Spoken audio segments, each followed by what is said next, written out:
Hello. അപ്പോൾ ഇന്ന് നമ്മൾ കൊട്ടിയൂർ പോകാട്ടോ. രാത്രി ഒരു 9 മണിക്കാകുമ്പോൾ പോകാനാണ് പറയുന്നത്. ഇങ്ങനെ ഇവിടെ നിന്ന് പോകുന്ന ട്രാവലറുണ്ട്. അങ്ങനെ ഞാനും അമ്മയും കൂടെയാണ് പോകുന്നത്. അനിയ വരുന്നില്ല. അങ്ങനെ ഞങ്ങൾ പോകാൻ നല്ല തിരക്കൊക്കെ ആയിരുന്നാണ് കേട്ടത്. അവിടെ എത്തി മര്യാദയ്ക്ക് തൊഴാനൊക്കെ കഴിഞ്ഞാൽ മതി. അപ്പോൾ നിങ്ങളും പ്രാർത്ഥിക്കുക ഞങ്ങൾക്ക് നല്ലപോലെ അവിടെ എത്തി തൊഴാനൊക്കെ പറ്റട്ടെ. തിരക്കാണ്, കർണാടകക്കാർക്കുള്ളതുകൊണ്ട് ഭയങ്കര തിരക്കാണ് എന്നൊക്കെ പറയുന്നത്. എന്താണെന്നൊന്നും അറിയില്ല. അപ്പോൾ അങ്ങനെ പോകാനാണ് വിചാരിക്കുന്നത്. അപ്പോൾ ഇനി നമുക്ക് ബാക്കി കൊട്ടിയൂർ പോണ വിശേഷങ്ങളും കൊട്ടിയൂർ എത്തിയിട്ടുള്ള വിശേഷങ്ങളും ഒക്കെ കാണാം. അപ്പോൾ ഓക്കെ.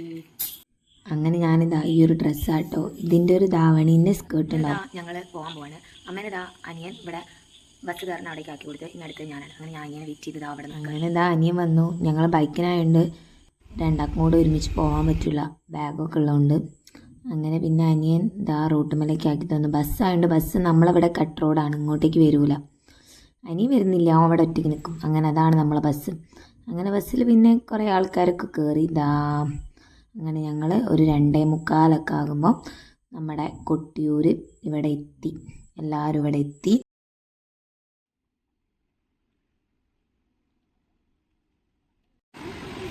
അങ്ങനെ ഞങ്ങൾ അവിടെ എത്തി. നമ്മൾ ഈ ഡ്രസ്സോട് കൂടിയിട്ട് നമ്മൾ പുഴയിൽ മുങ്ങിയിട്ടാട്ടോ അമ്പലത്തിലേക്ക് പോവാം.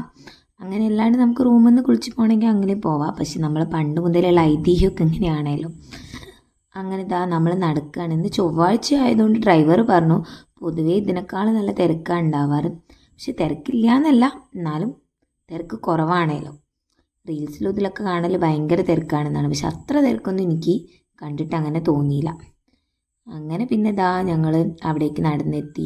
പുഴേൻ്റെ അവിടേക്ക് പോവാണ്. കണ്ടില്ലേ, 5:30 നട തുറക്കുക. പക്ഷെ ആൾക്കാർ നിൽക്കുന്ന ഈ ആൾക്കാരൊക്കെ ഇനി നട തുറക്കുമ്പോൾ കയറാനുള്ളവരാ. അങ്ങനെ പിന്നെ ഞാനും കുളിക്കാൻ ഇറങ്ങി. വെള്ളത്തിന് നല്ല തണുപ്പൊക്കെ ഉണ്ടേനി, പക്ഷേ നമുക്ക് കുളിച്ചല്ലേ പറ്റൂ. അമ്മയ്ക്കാണെങ്കിൽ നല്ല പേടിയുണ്ടേനി, തണുപ്പൊക്കെ ഉള്ളതുകൊണ്ട്.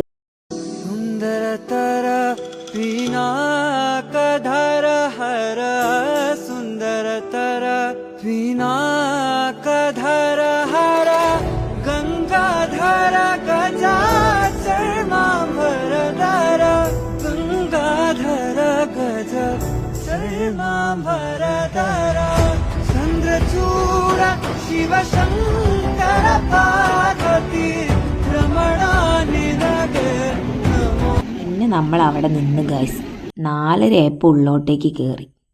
5 ഏപ്പ് പിന്നെ നമ്മൾ താഴേക്കും ഇറങ്ങി. ആ ഒരു ടൈം നമ്മൾ അവിടെ ക്യൂ നിന്ന്, വേറെ ക്യൂ ഒന്നും നമ്മൾ നിന്നിട്ടില്ലായിരുന്നു. അങ്ങനെ വരിയിലൊരു എന്തായാലും കുറേ ആൾക്കാരൊക്കെ ഉണ്ട്. പിന്നെ നമുക്ക് പുറത്തു കൂടെ വേണമെങ്കിൽ തൊഴുത് പോവാം. പക്ഷെ നമുക്ക് ഇവിടെയുള്ള ആ മണിത്തറയമലും അവിടെ ഒന്ന് കയറാനൊന്നും നമുക്ക് പറ്റില്ല. പിന്നെ കൊട്ടിയൂരിൻ്റെ ഐതിഹ്യമൊക്കെ എല്ലാവർക്കും അറിയാമല്ലോ. സതീദേവീൻ്റെ ഒക്കെ കഥയൊക്കെ എല്ലാവർക്കും അറിയാമല്ലോ. പിന്നെ ദക്ഷയാഗം നടന്ന സ്ഥലമാണ്. ദക്ഷയാഗത്തിന് സതീദേവി ക്ഷണിക്കപ്പെടാണ്ട് വന്നു. അങ്ങനെ സതീദേവിനെ അപമാനിച്ചപ്പോൾ സതീദേവി ചിതയിലേക്ക് ചാടി.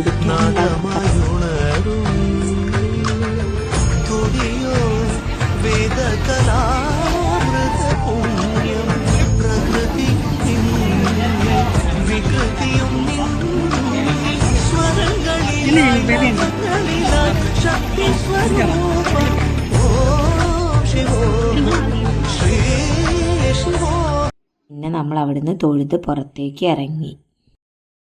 അങ്ങനെ ഞങ്ങൾ തൊഴുത് ഇനി വേറൊരു കൊട്ടിയൂരും കൂടെ പോകാനൊക്കെ. നമ്മളെ ഓടപ്പൂവാണ് കേട്ടോ. ഇത് കൊട്ടിയൂർ വന്നാൽ എല്ലാവരും വാങ്ങുന്നത്. വീട്ടിലിത് തൂക്കിടും. ഇത് ദക്ഷൻ്റെ താടിയാണ് എന്നൊക്കെയാണ് അറിയപ്പെടുന്നത്. പണ്ടുള്ളവരങ്ങനെ പറഞ്ഞിട്ട് ഞാൻ അമ്മയും വല്യമ്മയൊക്കെ പറഞ്ഞ് കേട്ടിട്ടുണ്ട്.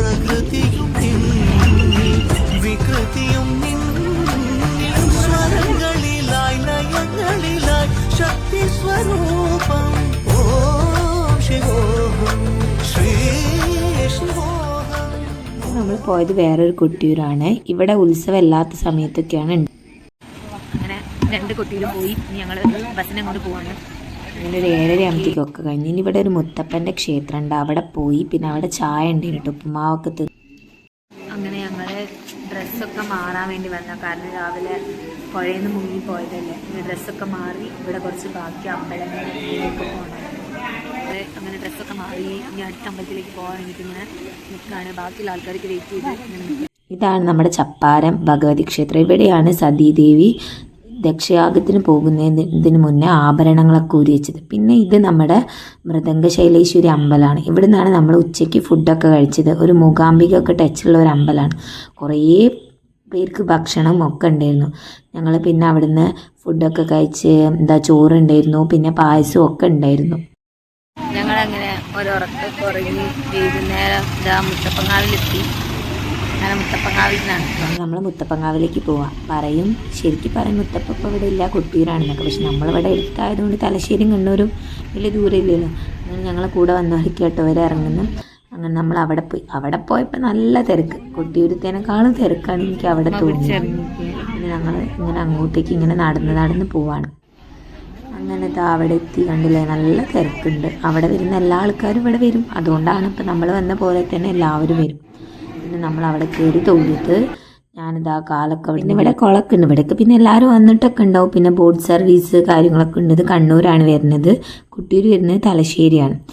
അങ്ങനെ കാലൊക്കെ കഴുകി പിന്നെ നമ്മൾ മെല്ലെ അകത്തേക്ക് കയറി തൊഴാൻ കയറി. പിന്നെ ഞാൻ ഫോൺ എടുത്തില്ല കേട്ടോ. അവിടെ എപ്പോൾ ചെന്നാലും ഈ പയറും അതേപോലെ എണ്ണട്ടതും പിന്നെ നമുക്ക് കാപ്പി ഞങ്ങൾ പിന്നെ അവിടുന്ന് ചായയൊക്കെ കുടിച്ച് കുറച്ച് നേരം അവിടേക്ക് നിന്ന് പിന്നെ മെല്ലെ ബസ്സിക്ക് വന്നു.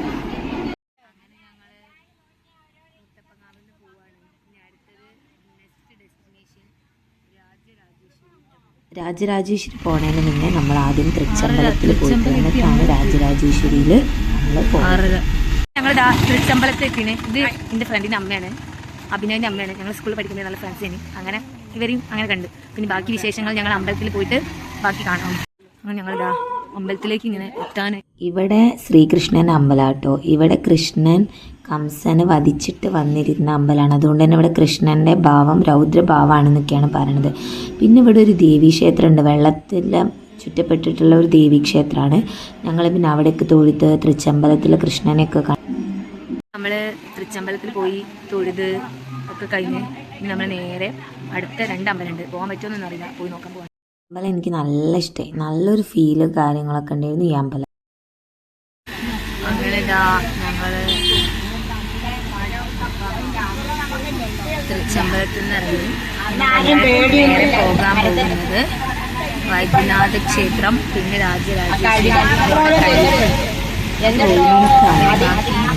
വൈദ്യനാഥ ക്ഷേത്രത്തിൽ പോയി. ഇത് ശിവന്റെ അമ്പലമാണ്. ശിവൻ ഇവിടെ വൈദ്യനായിട്ടാണല്ലോ ഉള്ളത്, അങ്ങനെയാണ് പറഞ്ഞത്. അപ്പോൾ ഇവിടെ അസുഖങ്ങളൊക്കെ ഉണ്ടെങ്കിൽ നമുക്കിവിടെ വന്ന് ധാര വഴിപാടൊക്കെ ചെയ്യാമെന്ന് പറഞ്ഞു. അങ്ങനെ നമ്മൾ പിന്നെ അവിടെ നിന്നും തൊഴുത് പിന്നെ നമ്മൾ ലാസ്റ്റ് ഡെസ്റ്റിനേഷൻ രാജരാജേശ്വരിയിലെത്തി. ഇവിടെ വൈകുന്നേരം സ്ത്രീകൾക്ക് പ്രവേശനമുള്ളൂ. നല്ല അമ്പലം. പോയ അമ്പലങ്ങളെല്ലാം ഒന്നിനൊന്ന് നല്ല കൊത്തുപണികളൊക്കെ ഉള്ള നല്ല അടിപൊളി അമ്പലങ്ങളാണ്. ഇതൊക്കെ കണ്ണൂർ ജില്ലയിലാണ് വരുന്നത്. അങ്ങനെ ഇവിടെയൊക്കെ പോയി 2 മണിയായപ്പോൾ വീട്ടിലെത്തി. നിങ്ങൾക്ക് എൻ്റെ വീഡിയോ ഇഷ്ടപ്പെട്ടെങ്കിൽ ലൈക്ക് ചെയ്യുക, സബ്സ്ക്രൈബ് ചെയ്യുക.